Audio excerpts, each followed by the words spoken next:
Shalom Elohim, Bapak Ibu sekalian, teman-teman sekalian, puji Tuhan kita ketemu lagi dalam program Kesaksian Iman. Terima kasih untuk dukungannya, terima kasih untuk doa-doanya, terima kasih untuk seluruh komen Bapak Ibu sekalian yang sangat positif buat pelayanan ini. Dan saya percaya di dalam pelayanan kita, Tuhan selalu memperhitungkannya karena besar upah yang diberikan Tuhan kepada kita. Nah saudara, hari ini kita akan mendengarkan kesaksian daripada Bapak Mohari, seorang ustadz yang berasal dari Madiun. Saudara, Bapak Mohari adalah Bapak yang sangat ketat dalam beragama, sangat militan dalam beragama. Namun suatu ketika, beliau bertemu dengan seorang hamba Tuhan yang mempertanyakan tentang keselamatan di dalam diri dia. Di situ, Pak Mohari mengalami suatu goncangan iman yang luar biasa. Tidak pernah terbayangkan, tidak pernah terpikirkan bagaimana keselamatan itu akan dimilikinya. Dia bingung dengan imannya, dia bingung dengan agamanya. Dan sampailah pada satu titik dia ingin mempelajari apakah itu tentang keselamatan. Saudara, mari kita dengarkan kesaksiannya. Di dalam nama Yesus, Tuhan memberkati kita. Salam alaihem bisem Yesua Hamasyah Baruk Ata wa Anahnu. Salam sejahtera dalam nama Tuhan Yesus Kristus memberkati Anda dan kita semua. Mula-mula perkenalkanlah, nama saya Mohari. Saya berasal dari kota kecil Madiun dan saya bertobat menjadi pengikut Yesus Kristus tahun 1984. Saya tidak menyangka bahwa saya akan menjadi Kristen. Kenapa? Karena saya termasuk orang-orang yang boleh dikatakan kusuk dalam agama saya yang lama. Sekaligus saya sangat percaya bahwa agama saya lah agama yang paling benar. Agama saya lah agama yang diridhoi oleh Allah. Kitab suci saya mengatakan, janganlah kamu mengikuti suatu pengetahuan atau ilmu yang kamu sendiri tidak tahu. Sesungguhnya pendengaran, penglihatan, dan hati semuanya akan dimintai tanggung jawab nanti kelak di hadapan Allah. Saudaraku, saya mau ceritakan bagaimana saya kok percaya bahwa Yesus itu adalah Tuhan dan Juru Selamat. Ceritanya begini saudaraku, ketika saya kerja di PT Semen Gresik sebelum saya menjadi Kristen, dalam perjalanan saya pulang dari Madiun itu saya bertemu di dalam bis dengan seorang penginjil. Nah, seorang penginjil itu saya nggak tahu kok mengerti tentang ajaran agama saya, bahkan menguasai. Terjadi dialog, terjadi diskusi, karena dia tunjukkan kitab sucinya. Setelah ditunjukkan kitab suci, saya ambil keputusan bahwa kitab suci itu sudah tidak benar, sudah dirubah, sudah dipalsu, dan lain sebagainya. Ketika terjadi dialog, panjang lebar, beliau menerangkan tentang kebenaran dari kitab suci itu berdasarkan ayat-ayat yang saya miliki di dalam kitab suci saya. Dalam dialog itu sendiri, dia tahu jalan pikiran saya. Sampai saya berpikir, orang ini agamanya apa? Kok tahu dengan agama saya?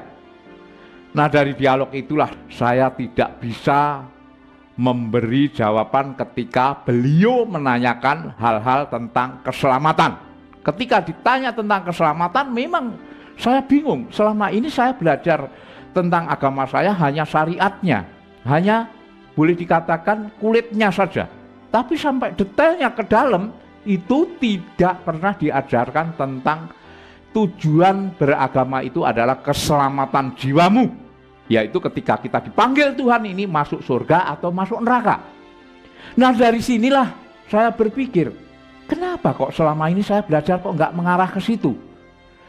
Dalam dialog itulah banyak beliau mengupas jaminan keselamatan baik di dalam agama saya maupun agama yang saya nggak tahu dia itu persisnya Islam apa Kristen, saya juga nggak tahu.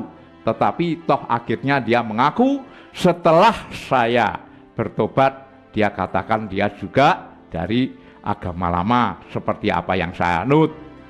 Saya merenung, kalau saya menjalankan syariat agama dengan sungguh-sungguh, tapi ujung-ujungnya, akhirnya saya enggak selamat, bagaimana saya ini? Karena tujuan umat beragama itu pada hakikatnya setelah dia nanti meninggal, dua pilihan, surga atau neraka. Karena di dalam agama saya, jujur aja, keselamatan itu tidak pernah diceritakan secara pasti, hanya kata semoga, insya Allah, ya.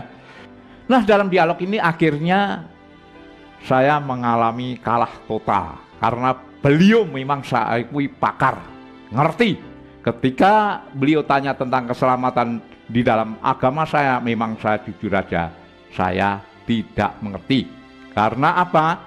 Orang yang saya ikuti, nabi yang saya ikuti juga tidak mengerti nasibnya nanti masuk surga atau masuk neraka. Itulah sebabnya setiap saya sembahyang 5 kali sehari semalam, saya selalu mendoakan beliau, dan itu harus saya akui. Jadi kalau levelnya seorang tuntunan atau nabi masih kita doakan, bagaimana nasib saya nanti? Siapa yang mendoakan saya? Setelah sampai di Mojokerto, akhirnya beliau mengingatkan saya, Har, ingat, kita hidup ini cuma sekali. Jangan sampai salah pilih, sesal kemudian tidak ada gunanya, tidak ada manfaatnya. Dia mengatakan, tiap yang berjiwa akan mati, hanya kepadanya kamu dikembalikan. Ingat, ya? Iya, kalau kamu bisa kembali ke sono dengan selamat, nggak apa-apa. Kalau nggak selamat, kamu akan menjadi roh gentayangan. Itu kamu harus ingat. Waduh, saudaraku, merinding saya. Beliau turun di Mojokerto. Saya bablas turun ke Surabaya. Dari Surabaya saya langsung ke Gresik. Saya nggak sabar, saya buka kitab suci saya dari berbagai terjemahan. Dan ketika saya mengkaji, belajar dari berbagai para tokoh ulama, baik di Jombang, baik di Gresik, baik di Pasuruan, Malang, Bangil, itu semua saya datangi. Apa yang terjadi, saudaraku? Apa yang dikatakan itu pas ada semua.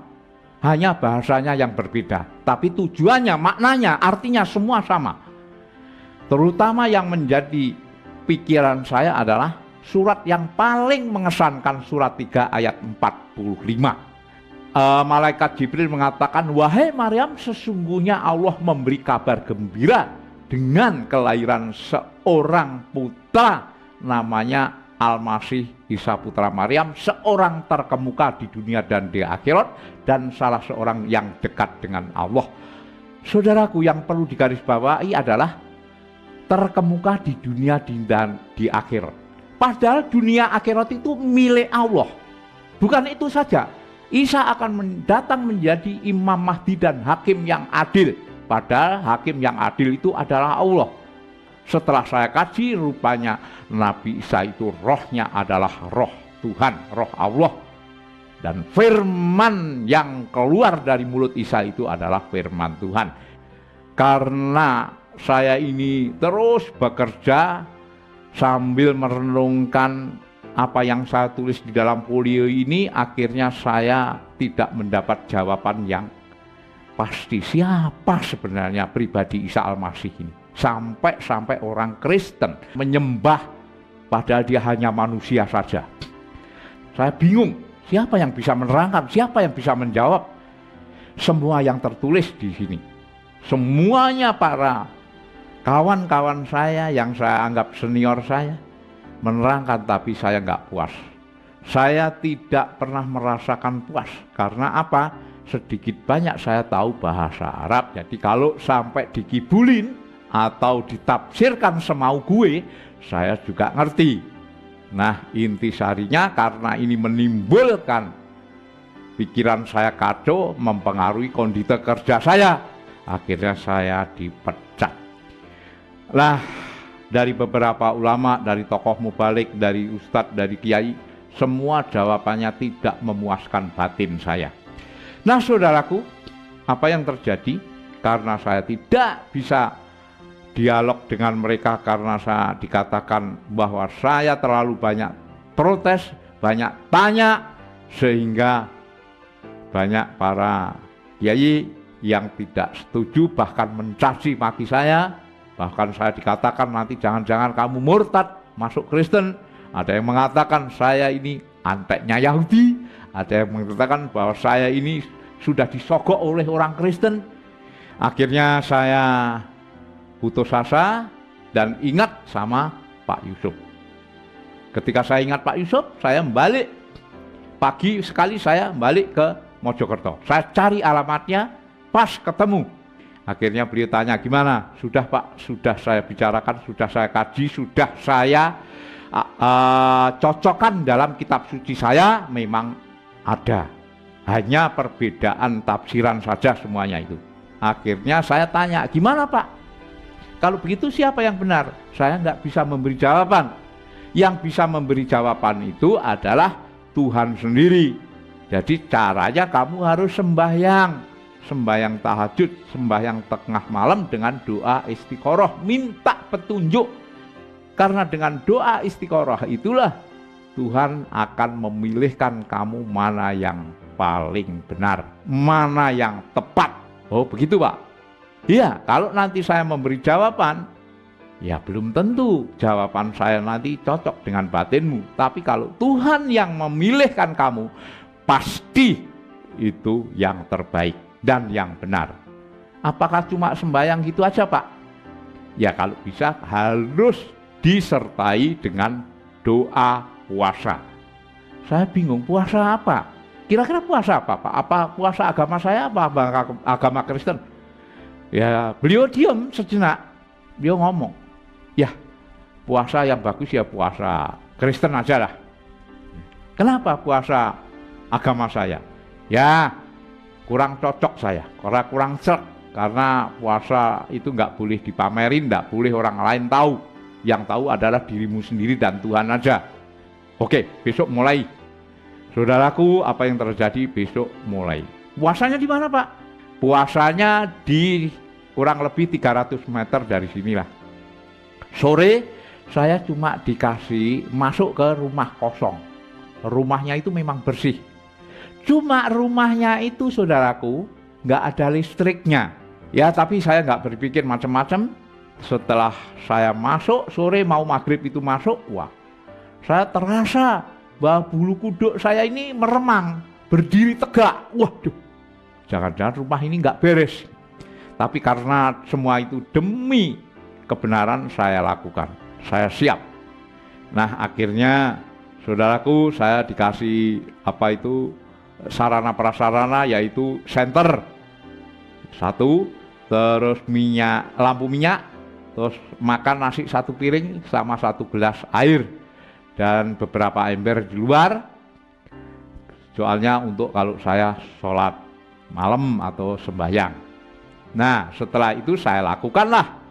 Akhirnya saya diajak berdoa sesuai dengan agama masing-masing. Beliau pakai doa agama Kristen, saya ditinggal. Saudaraku, saya merasakan betapa saya selama di rumah kosong itu, mulai dari jam 9, 10, 11 sampai pagi itu godaan itu ada aja. Akhirnya sampai pagi kita nggak ada apa-apa. Hari yang kedua, wah lebih dahsyat ini. Saya mendengar perempuan dikejar-kejar mau diperkosa. Wah banyak sekali. Hari kedua perut saya udah mulai lapar, badan lemes. Tengah malam ini yang paling mengerikan itu, di mana mata saya sudah bisa melihat apa yang tidak bisa dilihat oleh mata jasmani. Saya lihat dari berbagai bentuk roh halus, itu jumlahnya bukan ribuan tapi puluhan ribu. Mereka yang ada yang kepalanya binatang, ada yang lidahnya menjulur, ada yang pakai tanduk, ada segala macam lah. Ada yang tidak sempurna, namanya juga bangsa lelembut atau bangsa halus. Jadi dari berbagai macam bentuk ada semua.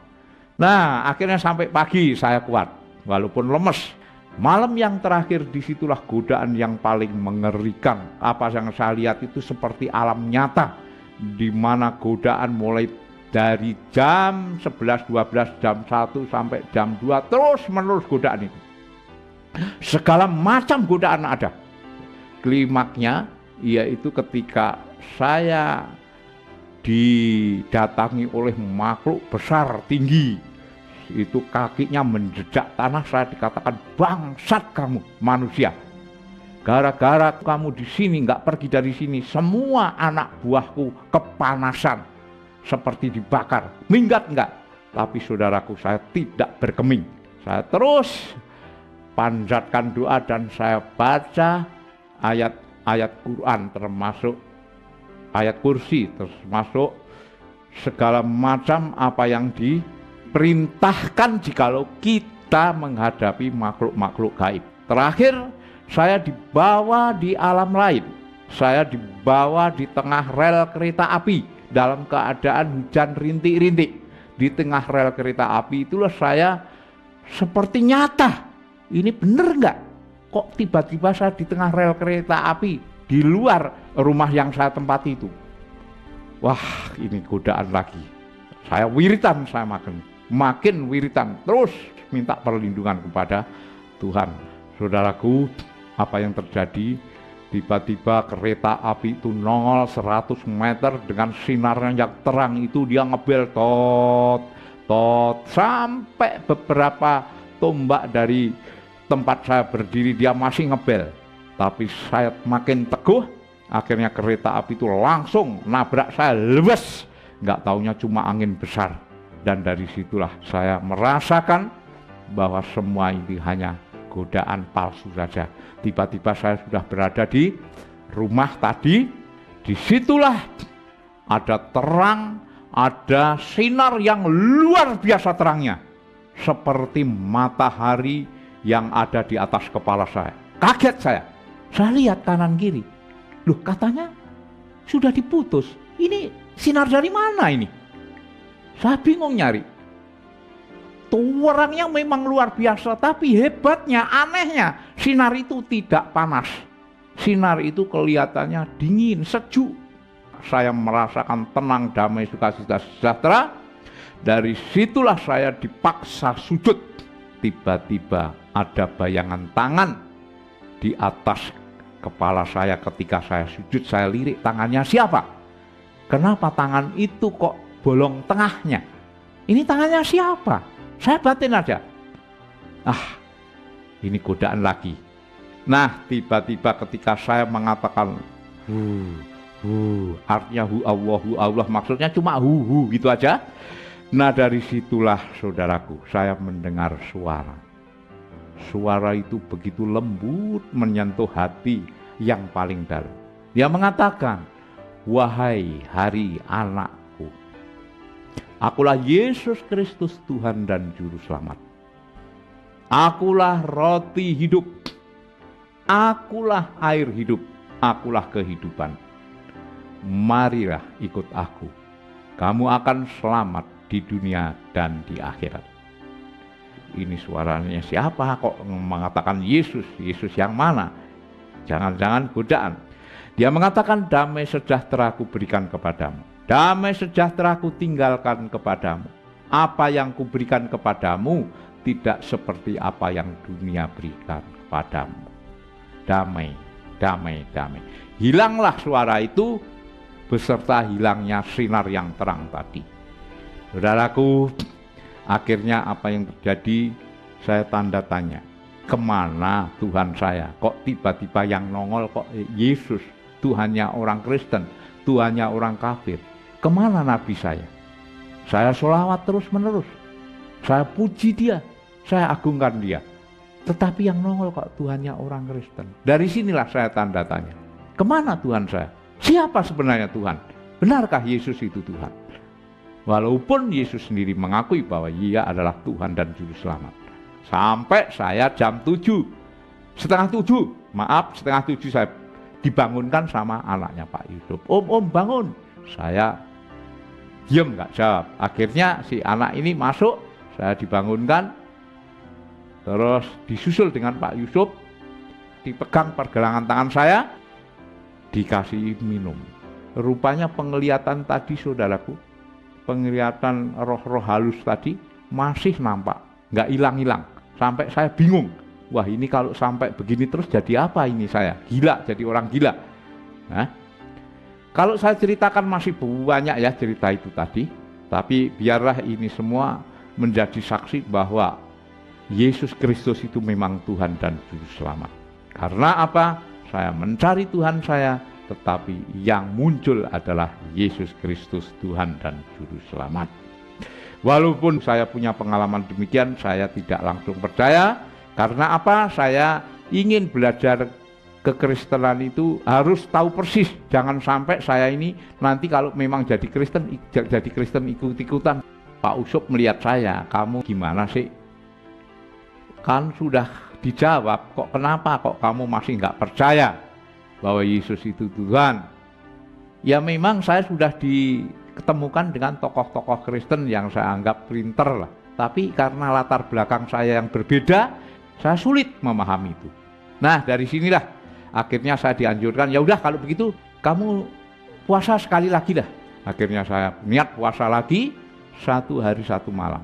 Tapi belum sampai 1 hari semalam, 9.30 lah ya, saya udah dijawab, pergi tinggalkan kota Surabaya menuju ke barat, ke Jakarta maksudnya. Nah dari situ saya sampaikan sama Pak Usop, ya udah berarti kamu harus pergi ke barat, ke Jakarta, ikuti apa yang menjadi petunjuk. Saya pergi ke Jakarta. Setelah Jakarta, saya naik bis dari Surabaya, saya ketemu kawan saya namanya Andreas ya. Padahal namanya Kemis, tapi setelah Kristen namanya Andreas ya. Saya juga kaget gitu kan. Namamu kok Andreas? Padahal dulu Kak Kemis, ya saya sudah masuk Kristen. Kapan kamu masuk Kristen? 3 bulan yang lalu. Lah sekarang kamu mau ke mana? Saya mau ke guru saya. Gurumu siapa? Namanya Pak Hamran Hamri. Wah, namanya kok Islam. Wah, kamu Kristen kok gurumu Islam? Enggak, dia dari Islam gitu kan. Nah, terus dia cerita, ya udah aku pengen ketemu sama gurumu. Saya ingin berguru, saya ingin menimba ilmu. Apa sih Kristen itu? Bagaimana? Oh ya boleh. Nah dari sinilah seperti dituntun saja saya langsung ke temannya Bapak Amran Amri, karena sudah sore saya diminta besok aja kembali. Saya dialoglah, besok paginya saya datang kembali 1 hari saudaraku. Dari jam 7 sampai setengah 7 malam saya puas, saya merasakan betapa luar biasanya, betapa agungnya, betapa mulianya ajaran Kristen itu. Saya tanya, Pak, kalau boleh apa saya bisa menjadi muridnya Bapak? Enggak usah, kamu sudah punya dasar Islam. Ambil aja buku saya. Saya ambil bukunya, saya nggak punya duit. Enggak, kalau nggak punya duit nggak apa-apa, ambil aja, pelajari. Apa-apa yang kamu tidak jelas, apa-apa yang kamu tidak paham, nanti tanyakan saya akan tuntun kamu sampai mengerti. Oke Pak, terima kasih. Nah dari situlah saya kembali lagi, setiap ada kesulitan saya tanya. Akhirnya ketiga kalinya saya ditantang. Udah, kamu siap mau dibaptis? Dibaptis itu diapakan tanda pertobatan. Nah dari situ saya siap mau dibaptis. Saya ditawari sekolah di Akademi Teologi Maranatha, waktu itu di Bogor. Nah dari situlah saudaraku, saya sekolah teologi, kira-kira menempuh waktu 4 tahun lah ya, 4 tahun karena saya banyak di lapangan, saya ditugaskan di Lampung, dan puji Tuhan banyak yang bertobat karena memang saya senang. Nah sampai sekarang ini saudaraku, saya tetap melayani pekerjaan Tuhan karena saya merasa diselamatkan, karena merasa bahwa kebaikan Tuhan itu tidak bisa ditukar oleh apapun, harta, kekayaan, derajat, pangkat, semuanya tidak ada nilainya dibandingkan dengan kemuliaan janji Tuhan di surga yang kekal bakal nanti. Demikianlah kesaksian saya, mudah-mudahan memberi kekuatan bagi orang-orang yang hidup di dalam Tuhan dan memberi kesaksian bagi mereka yang belum mengenal Tuhan. Wabillahi taufik wal hidayah. Wassalamualaikum bismi rabbiyasu'al almasih ala dibarokna wa mubarakan fihi. Amin. Haleluya, haleluya, haleluya, puji Tuhan. Kesaksian yang luar biasa dari Bapak Mohari. Apapun yang terjadi, apapun yang beliau alami, beliau tetap pegang teguh, tetap berjalan terus di dalam jalan Tuhan, dan terus percaya kepada Yesus Kristus sebagai Tuhan dan Juru Selamatnya. Saudara, mari kita terus berdoa buat petobat-petobat baru supaya mereka tetap diteguhkan, dikuatkan, dan dihiburkan oleh Roh Kudus di dalam perjalanan mereka dalam mengiringi Tuhan Yesus. Tidak mudah memang, dan kita pun juga sudah mengalami bagaimana kita hidup di dalam Kristus. Segala sesuatu tidaklah gampang, tetapi Tuhan berjanji Dia akan selalu mengiringi kita. Dan Dia berkata, pencobaan-pencobaan yang kamu alami adalah pencobaan-pencobaan biasa yang tidak akan melebihi kekuatanmu. Dan apabila engkau dicobai, Tuhan akan memberikan kita jalan keluar. Dan oleh karena itu saudara, kita terus berdoa, kita terus bersafaat, kita terus bersaksi, agar setiap orang diselamatkan, diteguhkan, dan dihiburkan, agar semuanya mengalami kekuatan yang baru dari Tuhan, dan semuanya mengalami perjumpaan pribadi dengan Tuhan. Dan tetaplah percaya saudara, kuasa doa itu luar biasa, dan sangat disukai, dan sangat disenangi Tuhan apabila kita berdoa buat keselamatan jiwa-jiwa. Dalam nama Bapa dan Anak dan Roh Kudus, dalam nama Tuhan Yesus, Tuhan memberkati kita semua. Teruslah semangat, teruslah jadi berkat, dan teruslah jadi terang dan garam. Haleluya, haleluya. Amin, amin, amin, amin, amin. Tuhan beserta kita.